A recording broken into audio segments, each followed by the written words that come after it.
I'm Andre Cacciatore of Nesson.com via Skype with Matt Perino of UFC.com. And Matt, straight out of UFC 205, we got another big fight this weekend in Belfast, Northern Ireland, with Gegard Mousasi fighting against Uriah Hall. This is a second match between these two. Mousasi lost the first one. It looks like he's out to get some revenge. For sure. I mean, a lot of people call the first fight a fluke, including Gegard Mousasi. He's been very vocal about it. He's been very demonstrative and angry about it. And this is he's seeing this as retribution. I don't think it was as much of a fluke as a lot of people like to kind of insinuate. Gegard, a lot of people say he dominated that first round, but if you go back and watch the fight, I think it is what a lot of people expected. Hall was going to be on his back in that fight. And what he did was he played a great defensive game.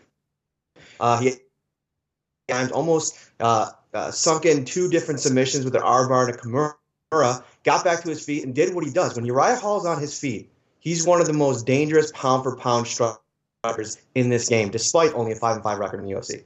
Oh, that's interesting you said that. You don't think it was a fluke. I mean, I watched that fight again yesterday, and that first round, 16-1 strike advantage according to Fight Metric for Mousasi. Obviously, that flipped around in the second round when Mousasi got kicked in the face.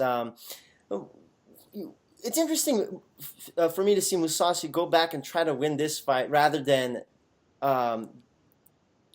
fight somebody else that's more of a contender to get that, to be able to position himself for a shot for the title. What do you think about that? I think it makes sense. I think it left a bad taste in his mouth. I mean, you could see him even just immediately after the fight. He wasn't happy about it.